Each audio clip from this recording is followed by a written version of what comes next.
What's up, everybody? Welcome to another episode of 10K on the Bay, my journey to 10,000 live listings. Today, it is my pleasure to introduce Wade's Ventures.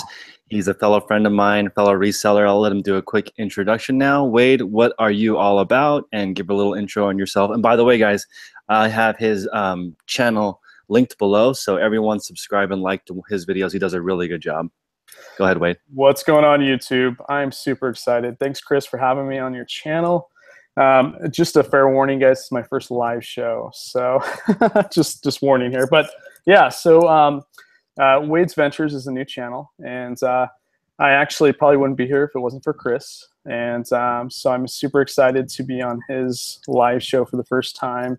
And Wade's Ventures is it's about my family, my mom, my wife, my kid Cade, and really we're just kind of a family of eBayers, and we want to kind of share that, and we do a lot of stuff, storage units. I'm dabbling in wholesale, and we've got a lot of thrifting at Goodwill and thrift stores and garage sales, and just anything I can get my hands on, I can double my money or more.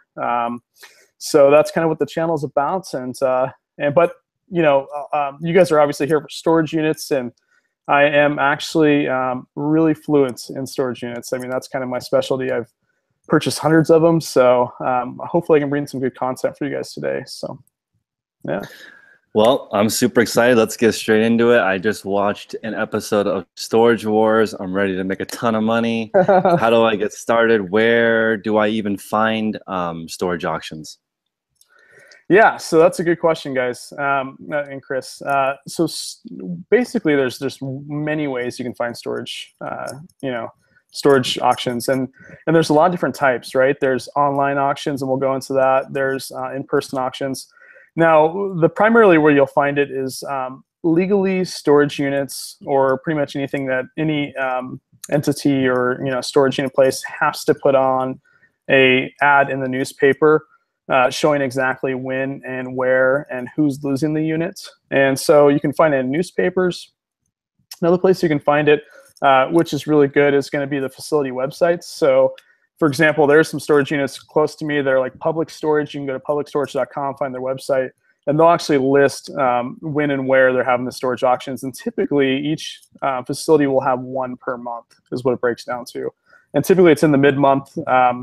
And a lot of times Monday, Tuesdays, they don't really do them on the weekends. Wednesdays are primarily storage unit auction days. So, and then also, guys, there's a good website, Chris. I'll put it. I'll give it to you so you can put it in the description. It's what is the actual? So it looks like storageunitauctionlist.com, guys.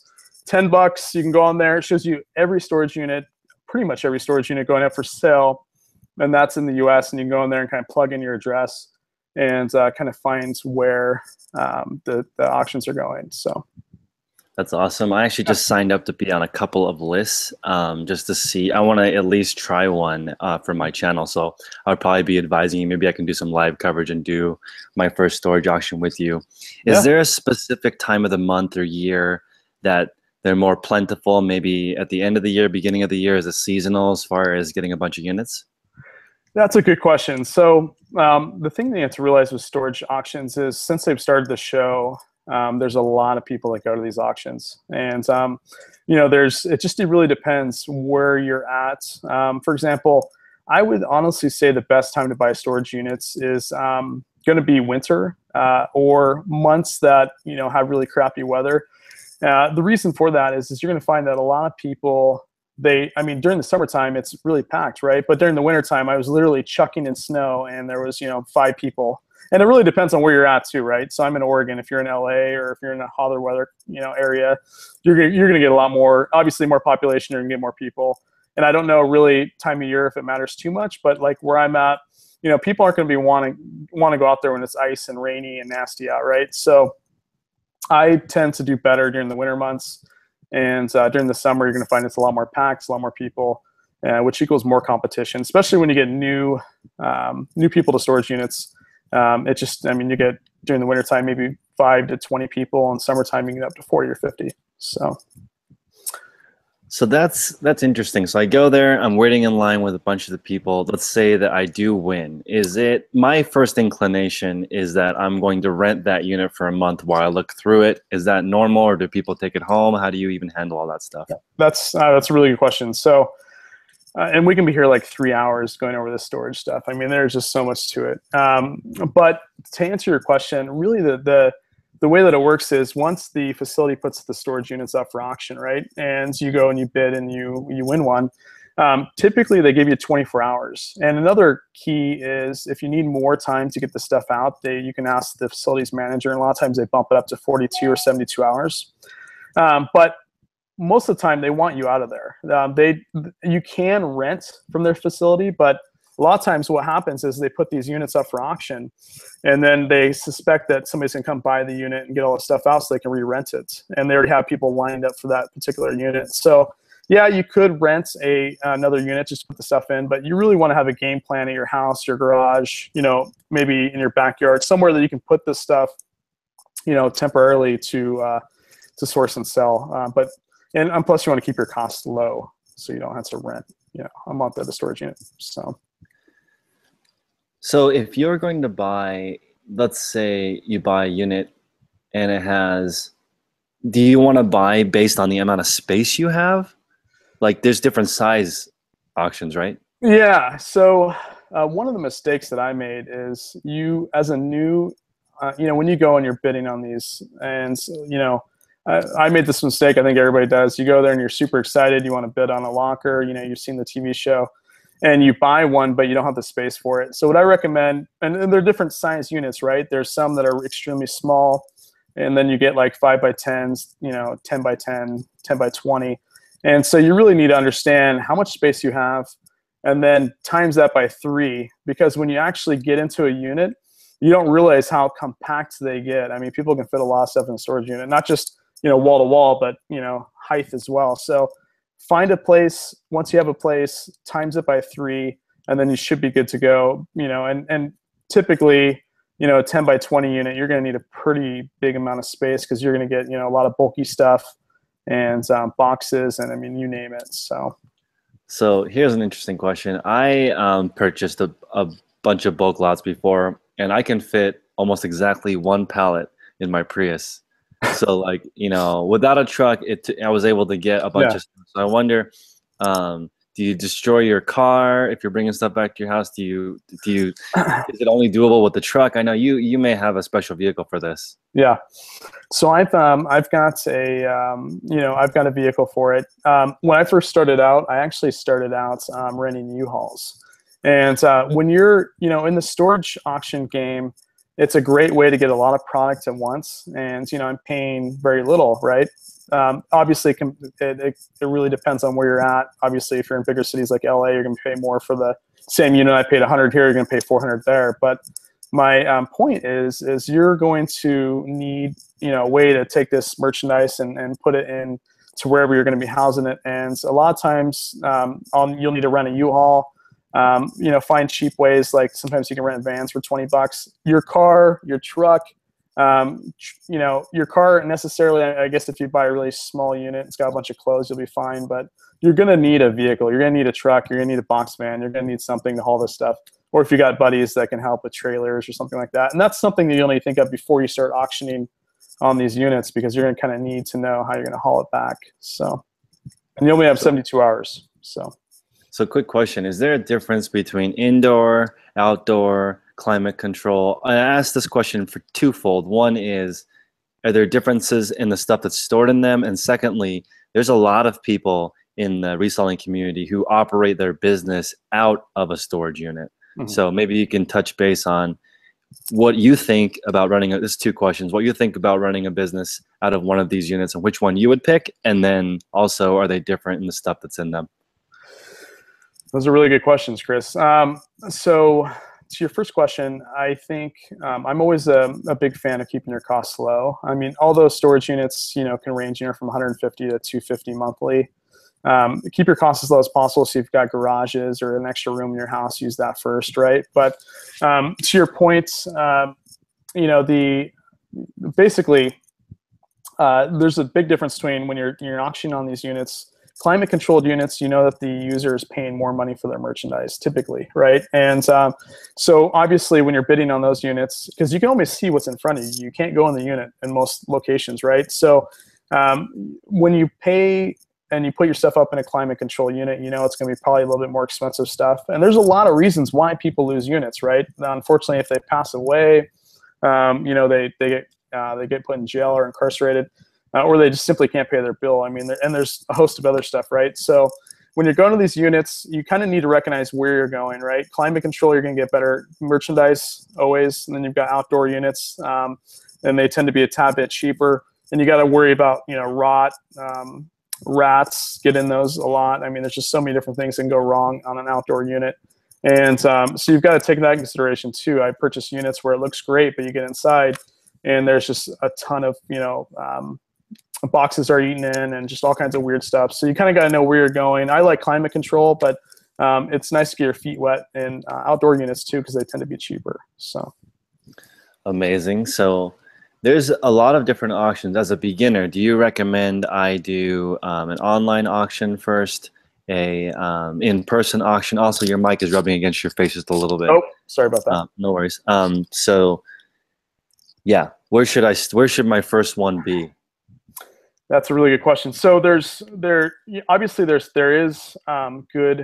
good sites that you can use for online auctions, and then there's obviously in-person auctions, guys. And so online auctions are good. The problem with online auctions is there's a few problems, right? So that they tend to be higher priced, I found. And that's kind of a issue, because when you're first starting out, you want to spend as low, you know, you have a budget and you don't want to be spending a ton of money on something you can't see in person. So they tend to be a little bit higher priced. Another issue with them is they do have pictures. So what happens is you've got two individuals that go there and they take pictures of the unit and they put it online. And for me, when they do that, you can only see what's in front of you through pictures. When you're in person, you can kind of see what's in back of the unit better. You know kind of what the merchandise you're getting. It tends to be cheaper. Online, also another issue is so they put the storage units online in, you know, in regards to thinking that the tenant is simply not going to pay their bill. But they put it online for 15 to 30 days. Well, if the tenant pays their bill, then you're not getting any merchandise, right? They've made their payment. They'll take it off the site. When you're in person, they've already gave the individual time to pay their bill. And obviously they haven't paid it, so you're guaranteed merchandise that day. And you can see it better, just an overall better experience. And you can kind of get the feel for it. Where online, you're going to find that the bidding goes up and you pay about twice as much, typically. So. Fair enough. So if I'm buying online, are the odds that they have staged it really high? Because like when I'm buying pallets or something, they say if you look at the top row and you find something that's worth something, then you might be able to bid. If you see nothing on the top row, then just skip to the next one. But if I was running an auction, wouldn't I want to stage it a little bit or get in there? Or can they even go in there legally? I have no idea. Yeah, so that's a good question. I think there's some places I'm sure they do go in. You know, you want to think the best for some of these locations, some of these facilities, but I think that they possibly do go in there and they possibly maybe do stage stuff. I mean, I've been online and I've seen, you know, Nike boxes perfectly displayed, right? And I have no information to back that up really. It just seems like they would stage stuff online. In person, maybe it happens. I don't really necessarily think it happens as much in person. And the way that it works in most places, they actually have two people that work for the facility actually go. One person opens it, the other person takes the picture, and that way it kind of keeps them honest. And, you know, it used to be 15 years ago where there was units that, you know, the employees were going in and getting stuff out of, and there was a bunch of lawsuits. And I think that kind of trickled down. Now there's not as much of that, I don't think, personally, but I'm sure there is a little bit when it comes to online and maybe even in person, but the majority of it, I don't know if there's much staging. But you know, again, there's two employees that go to keep it honest. One opens it up, one takes the pictures. And then there's some facilities that they don't even open up until the actual auctioneer gets there and all the people get there, and they actually open it up, cut the lock at the time that you show up. And, you know, so. Why would they not open their own eBay store? It seems like a lot of these storage auction places are big, gigantic chains. Yeah. So wouldn't they have the resources to open their own store? I don't. So again, I think legally they have to auction the stuff off. They have to give the opportunity to sell the, to sell the unit. Because a lot of times you go to these places, and it's actually the people who lost the unit have friends or family trying to bid on this unit to get their stuff back. I think it's legally, they legally can't just take the stuff.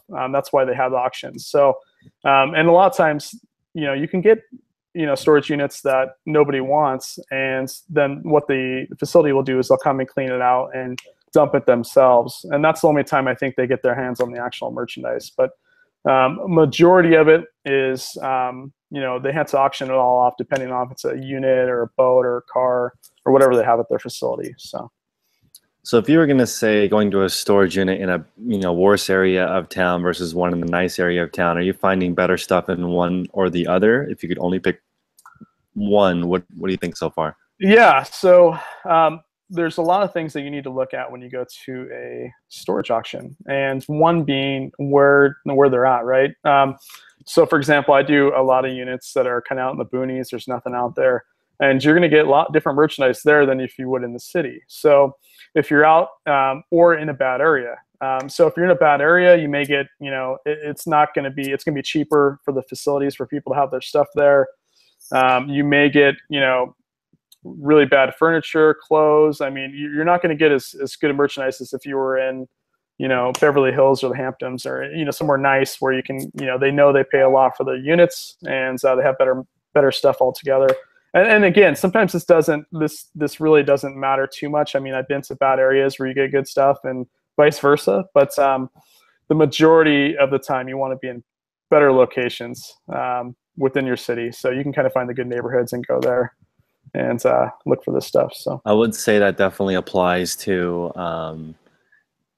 estate sales and garage sales too. It's really just like the age of the people who are there. If you get a storage unit from older people, you're going to find more vintage items regardless of what area, or in cheaper areas you're going to generally get cheaper stuff though, I think. Yeah. Okay, so when I purchased my first pallet, it was not that, actually when I purchased my first pallet I thought it was going to be amazing. That's why the second time I bought 5 pallets. So to make sure people don't go out and buy and fail on their very first one, do you think you should set a goal of maybe 5 different auctions so you can get a good mix if you want to really take storage buying seriously? How much money should you budget, and how many should you buy to get yourself really a good idea of what it's like? So, storage units are amazing because they, all of us resellers, we are kind of treasure hunters in a way, right? And you get that, right? You get a lot of different merchandise in storage units. And when you're first starting out, when I first started out in storage units, you definitely need to set a budget. And depending on where you're at, here in Oregon, I can come, to a storage auction and only spend $200 and maybe get 1 to 2 units or one decent unit.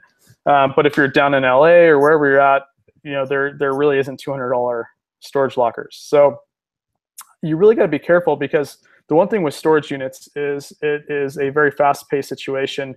I mean, the auctioneer comes by, and there's different types of auctions, right? But primarily the auctioneer comes by, and literally the auction starts, and you got to throw up your hands, or however you want to do it. Some people just throw up their hands and don't say anything. Some people say something, but it's a fast-paced environment. It's not like you're going to a Goodwill and you go to the rack and you pick out what you want. You have time. You don't have time with storage auctions, right? So a lot of people, they get mentally invested in the unit when they look at the unit, they just want the unit, and that's one thing that you really got to be careful of. You've got to, when you look at the unit, you've got to kind of scan the stuff that you can see, find out what you can see that you can sell personally that you kind of know of, and that way it gives you a good idea of how much you can spend on the unit. So when you look and you see, items that you're familiar with in your head, you know what they're worth. And so I guess the big thing is buy the unit based on what you can see, not what's behind it, and that's kind of a bonus. So try to, and most places are cash. Some very few places, but there's few places that take credit. I wouldn't use credit. I would just simply bring cash and bring a few $100. And heck, I mean, even show up with no money and kind of get the lay of the land, figure out kind of what you're looking at, and then maybe go to another storage auction, and then you kind of have a better idea of how it is. So that's a great ideas. So can you walk us through just the generic process? You show up, is it at a certain time? Is there a line? What's Yeah. the process? How do you do it? Yeah, so there's so many different ways that you can buy storage auctions, right? The common way is you show up. Let's say the auction starts at 1 p.m. You'll show up about 20 minutes early, 15 minutes early, and you'll sign in. Everybody has to sign in that's going to the auction because they need record of who was in the facility. So you sign in, and you'll put your name, a lot of times your email address, and this is a sheet that the facility and also the auctioneer will have on hand. That way, if there's any issues, they know who's in the facility. So that's the first thing. So you show up, you sign in, and then once you sign in, the auctioneer will wait until the designated time, which let's say it's 1 p.m. And then 1 p.m. happens, he will then gather everybody up, explain, hey, we have 15 units, meaning we have 15 storage auctions to auction off today. And a lot of times, some locations will give you an actual sheet of paper that shows how big the units are. A lot of times they'll show actually who's losing the units. And they'll give you all the information you need right up at the auction time. And real quick, guys, you don't need a business license. That a lot of people, they don't realize you can literally just walk up to the auction and start bidding if you have money, right? So you don't need any kind of special license or anything like that. You can go up. You can just be a random person that's bidding on these auctions, and it's super easy. So, anyways, you'll show up at the auction. The auctioneer will kind of explain the process and how many units are being sold. You will then go to the first storage auction. They will either cut the lock or they already have their own lock on it, the facility themselves. They will open the door just like in the show. And then what you'll do is typically, depending on how many people, you do a single file line in front of the auction. And it'll give you a few seconds to scan, kind of right in front of the doors, you'll be able to scan in your mind what's in the, you'll be able to see what's in the storage auction, or excuse me, the storage unit. And to get a good idea of if you want to bid on it, if you don't want to bid on it. If you do want to bid on it, you'll just go through the line. You'll then be, kind of in the middle. And everybody that doesn't want to bid on it typically stands to the back. And then the auction will proceed. And, you get some auctioneers that are really quick when they start their auction. They'll start it, depending on, if there's a lot of value in there, they may start it at $200 and work their way up. Some auctioneers will start at really low. Some will start high and then backtrack. So they'll start at like 500 and then they'll go to 400 and 300 until they get a first bid, and then they'll work their way back up. The main thing, guys, the main advice I can give you is don't get worked up.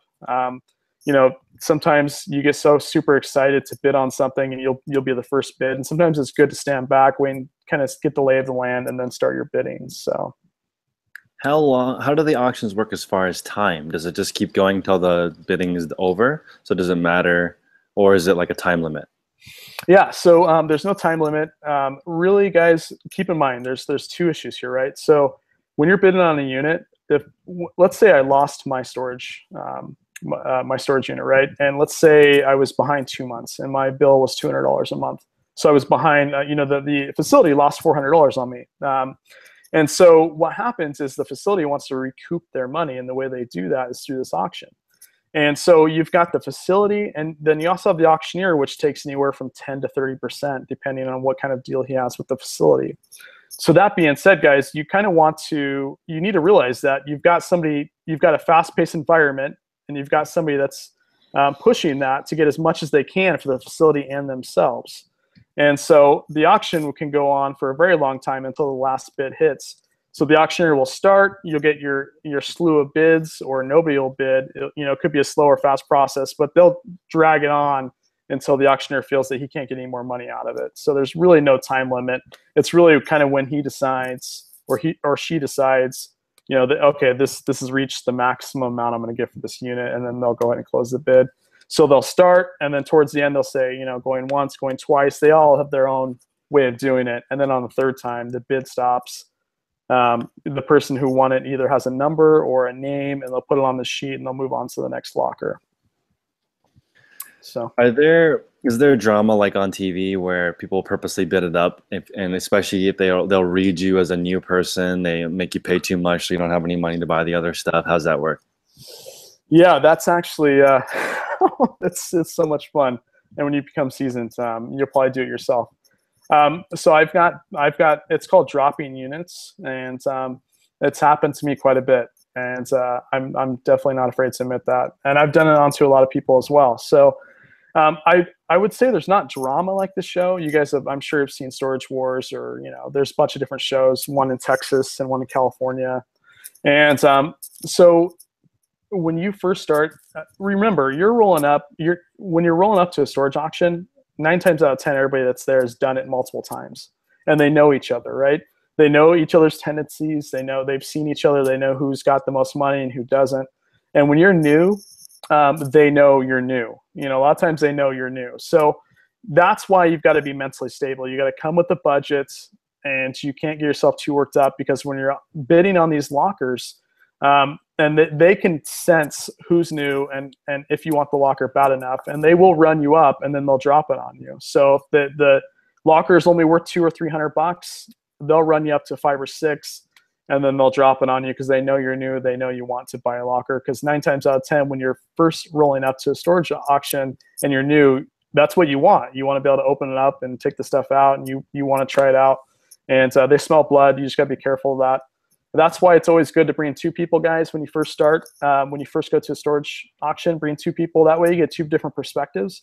So if I brought Chris to one, he may see something in the locker that I don't, and he may see value where I don't, or vice versa. And or he may not see value and I do, and he can be like, Wade, what are you doing? That's horrible unit. Don't bid on that. And so we try to bring 2 people when you first start out. How should I dress? Should I show up in a hoodie with dark sunglasses and a big bag of money that's clear? So what do you think would be the proper way to advertise yourself? Because I'm going to be new the first time I go. Should I wear a trench coat? Oh, dude, that is hilarious. Oh man, sometimes I laugh at your shows because you say the crabs that you said like your last show, the good and bad crabs. That was hilarious. Anyways, so to the point, guys. I dress in camo. That's just me. Like, I'm not a hunter. I just dress in camo. But you've got to dress to your situation. So if I'm in LA, I'm not going to dress in camo. But if I'm in, Oregon or a location like this, really got to dress to your audience. Like the biggest thing is when you go to a storage auction or anything in life, let's say you're a car salesman and you see a guy with paint, painted pants or something, you're going to think, oh, that guy doesn't have money, right? But those are the people that have money, the frugal people. And so all I'm saying is don't roll up with your like Rolls Royce, or, don't be too flashy, because a lot of times flashy people simply don't have money. Just like with, the reseller community, it's not us and Chris that have a bunch of money. It's the lurkers, right? The people that are behind the scenes that sell hundreds of thousands a year. So all I'm saying is when you roll up to a storage unit, just dress normally and, dress to the situation that you're at or in the city you're in. So. Okay. Sorry, I was on mute. Okay. So here's a question I have. When I first started, I did not consider the cost of disposal. So I purchased a bunch of stuff and I listed all of it. And if I could redo it, I would have not have listed the bottom half of it. I would have just, if I wanted more stuff, I would have purchased two pallets and just discarded the bottom half. So how do you deal with disposal, and can you dispose of stuff there? That's a really good question. So let me go through a few different things, guys. And the purpose of this call, or this video, is to kind of show you different ways that you may not have thought of. So if you're new or existing, so disposal is really key because it eats into your bottom line. So if you spend $300 on a unit, you got to dispose $200. Now you're in the unit $500, and then your time as well, right? This is not for the faint of heart, guys, because it takes a little bit of a risk taker. You got to have money management when you buy the units. And then you also got to have a little bit of physical, where you can actually dispose of this and take it out of the unit, right? So that being said, you need to, before you bid on units, you need to find out where you can dispose of these items. Different dumps are different, right? So some dumps are expensive. They don't take food, contents. And by the way, you're going to get a lot of food. I bought a unit 4 months ago that had 2,500 Nike items, vintage, right? And he was an ex-employee from 1986. He had a bunch of this collector Nike. But on the other half of the unit, he had, I think it was like 30 or 40 old water bottles, like canned goods that were all nasty and smashed. anyways, the point is some dumps just don't take that stuff. So you got to find out what they take, what their prices are. A lot of times it's by weight, or, you got to, it's a flat fee and then they charge basically by weight. So find out how much your dump is. Also, where you can donate this stuff. You're going to get a lot of furniture that, like Chris said, you're not going to want to mess with. You're going to want to be able to donate that stuff. So Goodwill, I do a lot of that. Donation to Salvation Army. Get rid of that stuff that you can only make a few bucks on. It's just not worth your time. And then also for a lot of stuff too, like churches, I give away stuff too. Then you've got you've got a lot of families that, if you go to Craigslist, they're wanting, free furniture to help their family out. I mean, there's so many different ways you can get rid of this stuff that doesn't cost you anything but time. Because the idea here is it's about quantity, right? So when I go to the storage unit and I bid on a few units, I'm bringing I'm bringing a box truck. I'm bringing a big vehicle to haul this stuff out.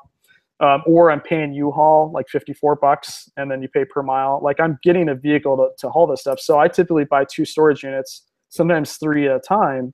And you want to be able to dump that stuff and know where you can dump it free, because that's the key. And if you've got land and your city or the laws allow you to burn, you can actually take the stuff to your house and burn it and dispose of it that way, like a burn barrel, if you're kind of out in the middle of nowhere. I mean, there's so many different ways you can get rid of this stuff. Keep your costs as low as possible because it eats into your bottom line.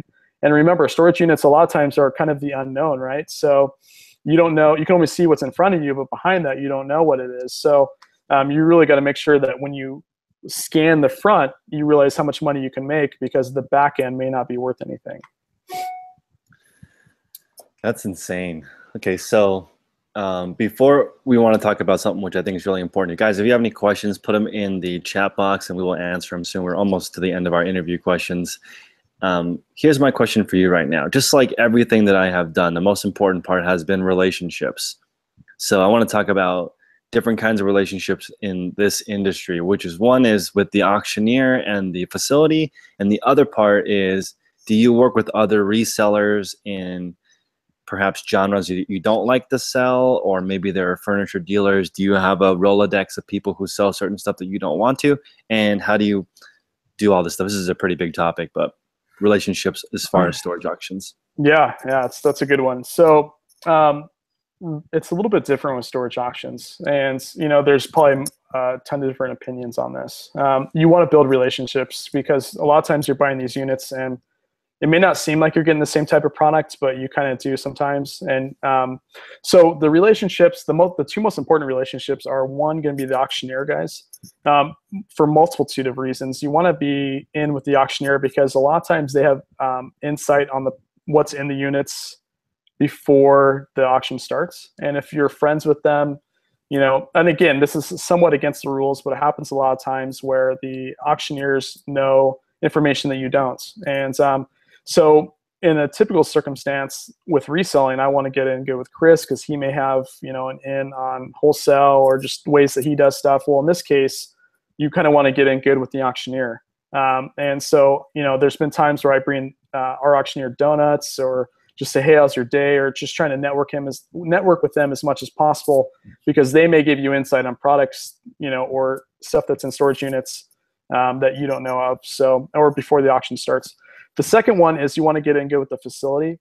So some facilities here, I've got in good with the, with the receptionist or whoever's at the front desk, because they know how old these storage units are, guys. So if a guy's been paying 10 years on a storage unit, he is going to have probably a lot of vintage stuff, or stuff that, is valuable, because you don't pay $200 or $300 or $400 a month.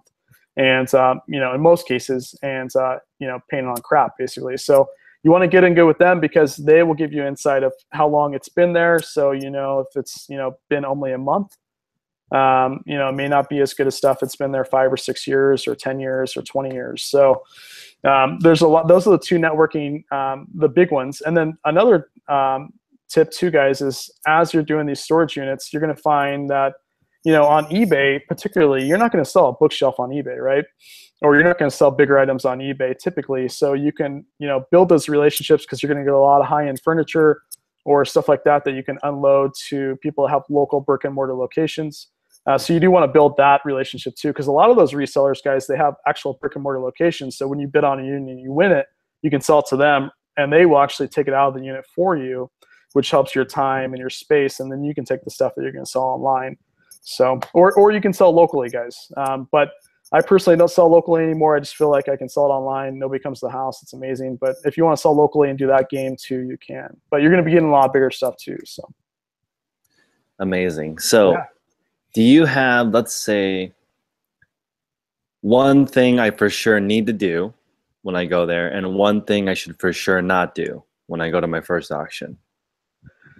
So yeah. So I think well, first you got to have the right. When you go to an auction, you got to find, okay, so you've got the auction that you want to go to, right? You've got that down.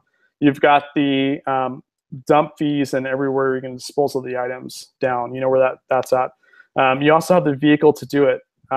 So you need to know, how you're going to get the stuff out of the unit, because a lot of locations only give you 24 hours and best 72, right? So you got to have the vehicle. Another thing too, guys, is you need to have the right stuff to actually bid. And because a lot of times, so I got this lock here, guys, and so you obviously want to get a lock, because when you win the locker, you're going to need to put your own lock on there. And the best thing I can tell you with getting locks is you want to get a lock that has one key for 4 different locks. So that way, if you buy multiple units, you can lock them all and only have one key to mess with. You also need to get one of these lights, guys. The reason that they have these lights, you'll see it's pretty large. So you can get them cheap on Amazon, but a lot of times I carry 2, guys. And because when you're looking at these units, it's dark, so you kind of need to see behind the merchandise. And so when you carry these lights, you can get an idea. You can see labels of stuff that's in there. You can see kind of, how old it is, what the condition's like on the floor, if there's, there's rats or animals that's been in there, or if it's a climate control unit, what merchandise you're dealing with. So you'll need a light. You also need gloves, guys. It gets nasty. Garbage bags to put the stuff in, because once you buy the unit, you're going to want to tear through it quick. So you'll need all that, and even before you start bidding on the unit. And then that's kind of the basic stuff you'll need when you start, Chris. So that's great. Yeah. Any other supplies? That was great. So gloves, a light, an extra lock. That was mentioned in the comments too by Scott. Thank you. Yeah. So bring a gas or a mask. Do they stink? That's actually, I forgot to tell you. So I bought a unit, guys, and I spent $150 on this, and which wasn't much, but I saw these boxes and they were all in the 70s. This was like a 70s unit. And before I got to the auction, I called because I've got a relationship with the lady that works there, and she said the unit has been there 12 years. And so I saw this 10 by 10 unit, been there 12 years. And when I went there, it was kind of disarrayed. There was crap everywhere, right? But I saw these boxes and I was thinking, holy crap, this is awesome. I got it for $110. I locked it, because once you win a locker, you're not necessarily going to go in, because you've got so many other lockers that are going to auction off. So you throw your lock on there and you continue on, right? And so I get back to the unit, open it up, and there wasn't any in there, but it had to been, 100 rats that were in there. It was god awful. And once I got past the first layer of stuff, right? Because you can only see the first layer. And I didn't have a mask. I about gagged halfway through it. My mom was actually there helping me, and she couldn't even help me. It was that bad. So face mask actually is not a bad way to go. I'd bring it. A lot of cases you may not need it, but these units, sometimes they're really pristine and clean. And guys, when you pull up to a storage locker and you see things neatly stacked, right? People take care of their merchandise. They take care of their goods. And so, it's going to be a better locker than if you go and you see tables everywhere, chairs, split in half, and, a ton of bags, garbage bags, stuff like that. You get an idea. People take care of their stuff. So you kind of, when you first start, if it's in totes, nightly stacked, it's labeled, that's a perfect storage locker for me, especially with eBay. But in this case, Chris, I saw it. I had to have it because it was this 70s unit. And it's come to find out we've got a few things out of that, and had to trash most of it. But it was one of my, I bought hundreds of units, and it was a horrible unit after I got into it and was digging into it. But I really wish I had masks, because it was nasty. So, how many, or can you go over a few mistakes that you've made that maybe other people can avoid their first time? Yeah. So there's, I made a lot of mistakes, guys, and I bought hundreds of units. I would say 80% of my eBay store, and I've got 1,500 items close to it on my eBay store, is all from storage units, right? So I'm just going to run through a quick, 5 or so mistakes that I made. The first mistake that I made when I was new is I had to have a unit, and there was, I think, 16 different units that were up for auction. I bought one of the first ones. I overpaid for it because I was too excited. I just wanted a unit. And I can't explain the feeling when you're new and you go to the storage auctions, like your brain it disappears, and your hand just you throw your hand up and you just keep bidding and bidding and bidding until you win it, right? And that's one thing you got to avoid. You got to be emotionally stable and realize that this is money on the line, and you're going against people that do this for a living, and this is how they feed their family. They buy these units because it's a great way to get all this merchandise for cheap. And so the one mistake that I can tell you that I made when I first started was I just bid on it and didn't care what was inside. I just wanted a locker. So that's the thing. There's always going to be other storage auctions, guys. So move on to the next locker. Like, buy stuff that it's good. Don't just buy it just to buy one. Another tip I have for you guys is there's been times when I was new that I bought 2 or 3 units. Well, you have to get this out in 24 hours. Sometimes they extend it. And where are you going to put all this crap? And not only that, but how many people do you have helping you? Like, it was just me and one other person. And I don't know if you guys ever, loaded a storage unit or took stuff out, but it takes hours, depending on how large it is, right? So you need to realize what your capacity is. You can't just go in there and buy 2 or 3 and expect to get it out in 1 or 2 days, especially like me, who I have a full-time corporate job, so I have to take PTO just to get this stuff out of this unit. So you've really got to understand time management, how much you can really handle. And sometimes when you're new, you just don't understand that part. Those are the 2 big ones. And and when you're bidding on these units, guys, like, it doesn't. The fun part is bidding. The fun part is winning it. The fun part is going through the boxes, right? But the time-consuming part is organizing it, cleaning the stuff. I mean, there's a lot of cleaning that's involved. And then you've got your regular listing on eBay and everything, a host of other stuff that goes with it. So it's different, if you thrift something or you go to Goodwill or all these outlets, or you go to a garage sale. A lot of times, most of the time, you just pick it up and you're ready to list it.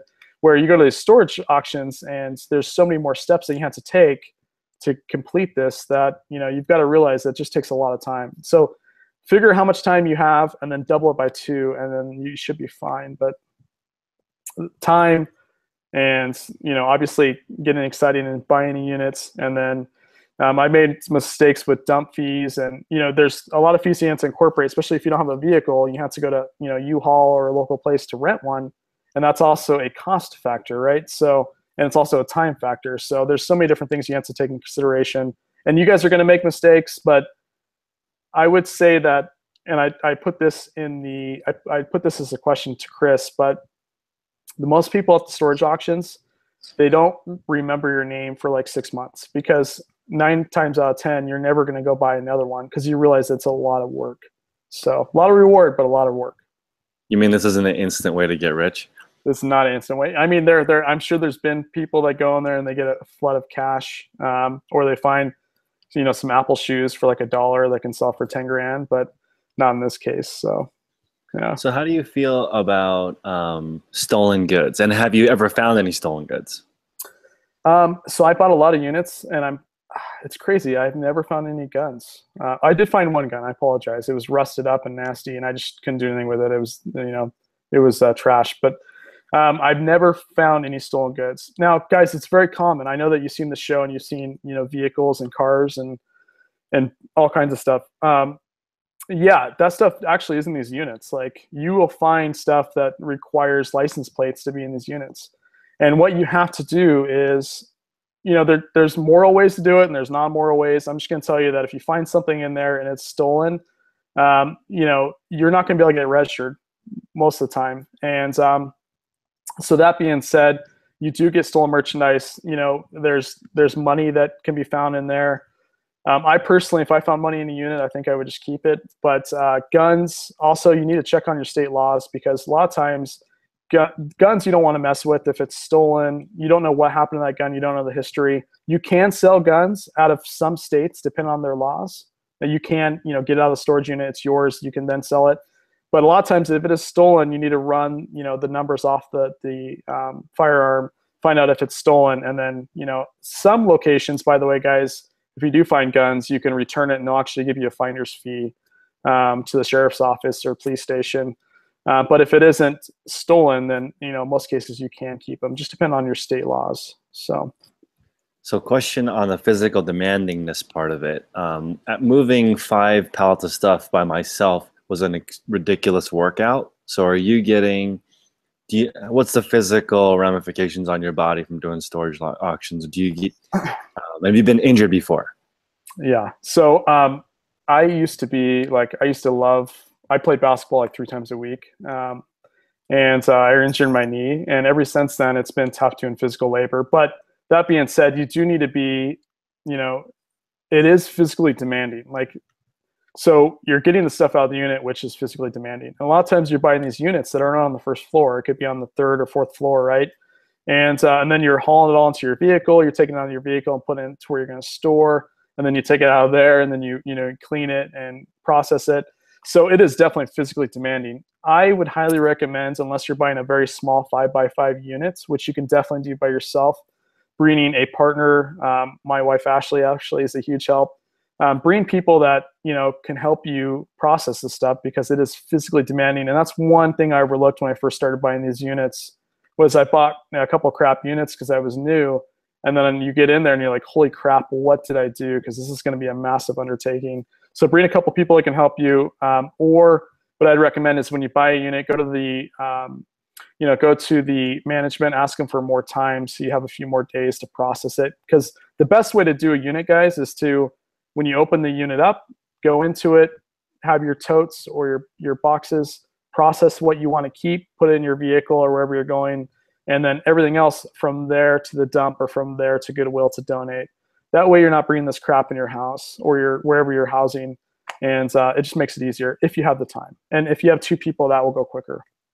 So if you get in, I feel like had I made an inventory before I did anything, I would have been way better off. And I'm wondering if you do the same, because in theory, you want to list the higher items first. Mm-hmm.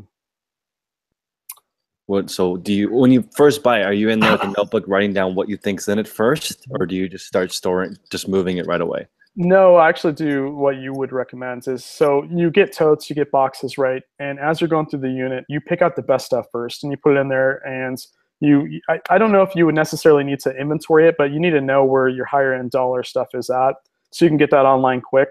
Because what you'll find when you buy storage units is you're buying so much product at once that when you buy the product, you kind of want to list the higher end stuff first, because once you get towards the end, you may realize, hey, this may not be worth my time. Let me donate this. So don't do it backwards to where you just take everything to the place you're housing your stuff and then go through it. Kind of go through it if you can, find out the expensive stuff. And then as you get towards the end, you may find that it's may not worth your time to do that, $5 or $10 profit items. Just donate that, because it's all about a numbers game with storage units. You're going to buy one that's crap, but then you may buy a couple more that's really good. And look at me, like I bought this one unit, and I'm blessed because I'm next to Nike, right? And I get a lot of Nike employees. And it's a sad thing to lose a unit, guys. Like, the one thing you got to understand is nobody takes pleasure in taking somebody else's items from a storage unit. It's just a fact of life, though, right? Because when they lose their units, if I'm not buying it, somebody else will, or it will just get to landfill, or it'll get into the Goodwill donation center. So it's the same thing as, it's the same process at the end, but it's not a pretty thing to lose, your stuff, right? And when you lose a unit, what happens is you go through it, and if you find personal items like, birth certificates or pictures or stuff like that, it's not lost forever. What the process is you leave it in the unit, or you take it up to management, and they actually contact the old, the old attendee of that storage unit, and they give it back. So they're not losing any actual personal items or billing or taxes or anything like that. And that's also something that will save you time, because you didn't need to, haul that and dump it. You just leave it in the unit, and the facility will pick it up and give it back to the individual. But to your point, guys, it's storage units is freaking fun. And what I would recommend is take the whole family and have it like a family thing. Even if you don't buy anything, just seeing the process and seeing what items are being up for, up for auction, it's really kind of cool. And it only takes a few hours. You can find one locally and kind of get your feet wet before you actually start bidding on some of these. So just warning you that you'll get addicted. So this is my last question, which is, let's talk about potential ROI or thoughts on what would be considered a good unit versus a bad unit, and hourly. So when I was purchasing a pallet for me, I'm thinking, okay, if I pay $200, I'm hoping that the asking price on eBay is going to be 4 times, so 800, and then hopefully that is worth my time when I'm looking at it. But then that's what I would like. But when I'm looking, I'm hoping to see $200 worth of stuff so that I can at least break even. But I'm hoping for 4x minus all those fees. Maybe I can at least turn my 200 into 400. That's what I think I would try and do. How do you look at it? So it's tough because when you buy a pallet, you kind of get an idea of what merchandise you have. Or if you go to Goodwill, you know what you're picking up with your hands and what you can sell it for. You can see comps. When it comes to storage units, there is a risk factor, right? But there also is a potential to make a ton of money. And so there's been units that I didn't make any money on, but there's been and I broke even. I think I've only lost on 2 units in my entire career, and it was the first 3 that I bought, right? So that being said, guys, so when you pull up to the storage auction, you're going to scan. That's why you have 2 lights. You can kind of see what's in front of you, right? And in your mind, you're going to say, okay, I see this, I see this, I see this. And you're going to add it up in your head, how much is worth right when you see the doors open. And so at that point, you know exactly how much you can spend to break even. Everything else is pure profits. So that's kind of the idea is so. And you got to also, when you do that, I know it's tough because there's a lot of things going on at once. There's people walking around you. The auction's going to start. You're excited. But you've got to take in consideration what's in front of you, what you scan, what you can physically sell. And then also try to consider how much it's going to cost to dump it, how many big items are there. Get an idea of how much cost you're in once from what you can see. Don't bid on what you can't see. And set a budget. That's why you bring a partner so they can kind of see something that you maybe don't. And can shed some more light or more profit on the unit. But that being said, storage units are extremely profitable if you do it correctly. And if you go with the budget with 300 and you end up spending 9 or 1,000, I don't know if you'll be successful because you're taking you're basically playing roulette where you really need to go up there, find out what's kind of in front of you, add it up in your head, and at least you'll know exactly how much you'll be able to get out of it from what you can see. So I wish I can say that when I buy units, I know 100% that I'll double or triple or make a bunch of money. You don't. I've got units that I bought that had a ton of gold in it, vintage units. What I mean by a ton, stuff that I can sell at a pawn shop, or I always keep it and use a refinery to get my money back out of it. But and guys, there's been units that I bought that had a ton of clothes that's worth a ton of money. I know that a lot of us sell clothes, a lot of shoes. I bought a unit that had like 600 pair of Nike, and maybe because I'm in the area of Hillsboro, Oregon, which is where Nike's at, I get a lot of that. But you're going to find that maybe in Arizona the merchandise is going to be different than Oregon or LA. So you also got to take in consideration what's around you, right? For me, I've got a lot of big guys around me, but in Arizona, in a smaller town, you may not have many great brands near you. So the merchandise is going to be completely different. So you got to kind of know what's around you. And also, guys, I didn't say this because I've got a list here, but who's losing the units. So if I have a unit and I don't pay and it's going up for auction, you guys can publicly see that Wade is losing the unit. So you can look up, and again, this is preference. Some people do this, some people don't. But you can look up who's losing the unit, see what their occupation was, and then you can kind of get an idea possibly what's in the storage unit for items, and do a little research beforehand. So that's another way to do it. But really, there's no good answer. There's just no way of 100%. This is what I'm going to make from this. But the potential is definitely there, and it is extremely fun. It's a cool family event too. You can bring the family, help them all, go through the boxes. It's fun. So.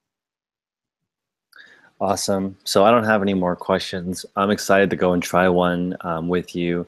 Do you have any other final thoughts? And I think we hammered this topic to death. It's super cool. I'd also shout out to Reseller Niche Podcast for the super chat of $5. Thank you very much. Wade, have you been on that podcast yet? I haven't. I actually don't even see the chat right now, guys, but I can pull it up and see if there's any questions. But I do have one thing, guys, and the biggest thing when you're doing storage units is come up with the expectation that you're going to lose your money when you first start out, and do it more for the experience. And then as you go on, you can really get your feet wet and understand, how much money you can really make. You'll fine tune your process. And when you go up to these storage units, like, try to act as less nervous as possible and just realize that you're there for the experience. And then, try to go to as many as you can. You don't have to purchase a unit the first time you go. Go to a few of them, get your feet wet, and then you can, purchase one at that point. But understand where you're at, how many people is bidding, understand that you come with a budget, and realize that this is an experience that, it's really cool, but it can also take a lot of money from you if you're inexperienced. So I'm going to try two, one in person and one online. What do you think a good budget would be? So online, you're going to spend a tad bit more, but so in person, it just really depends, because when those doors open and you see just a bunch of boxes stacked up, that gets me excited, right? Because people care about their merchandise. I'm willing to spend up to $400, depending on how big the unit is, and just there's different variables, right? That's why when you go in person, you can physically see what the stuff is and realize what you can do. But I would say when you first start out, depending on what you can risk. So if you're a person that doesn't have a big budget, guys, if you go to these storage auctions, what people don't realize is sometimes you can get them for $1. They have to sell it for something, but sometimes people just don't want it because there's like 5 garbage bags full of clothes. I go to some storage units where a lady just goes around and buys the dollar ones that nobody wants to buy, and then she washes the clothes and resells them on eBay, right? So you can go to these storage units and spend $5-10 on units, and it's not the greatest, but it gets you in the door. But to answer your question, Chris, I would say I would probably with $3 in person, and online maybe $50 to $200. It's pretty similar, and it'll be depending on your area. Probably where you're at, it's gonna be a lot more. But yeah, $200 could afford to lose is what I would suggest. So. Wow, we're kind of losing connection, so I'm not sure if that's your end or my end, but I want to just we're going a little bit over time here, guys, so I'm just going to end this interview now. Sorry for not answering a lot of Q&A, but we answered like over 30 questions. So Wade, I appreciate your time. Hopefully you're still there. Can you let people know how they can find you? Yeah, guys, so just type in Wade's Ventures on YouTube. I don't know if you can hear me, but just go to Wade's Ventures on YouTube. And I'm creating a lot of cool content, guys. The whole family's involved. I'm going to do some live footage from these storage units too. And so hopefully I can be on Chris's channel again. And I appreciate you guys' time. You guys are amazing. And hopefully this helps you. Hopefully it's tips that you can take advantage of when you're out storage hunting. So. All right, guys. Have a good one. Thanks for coming. Let's see.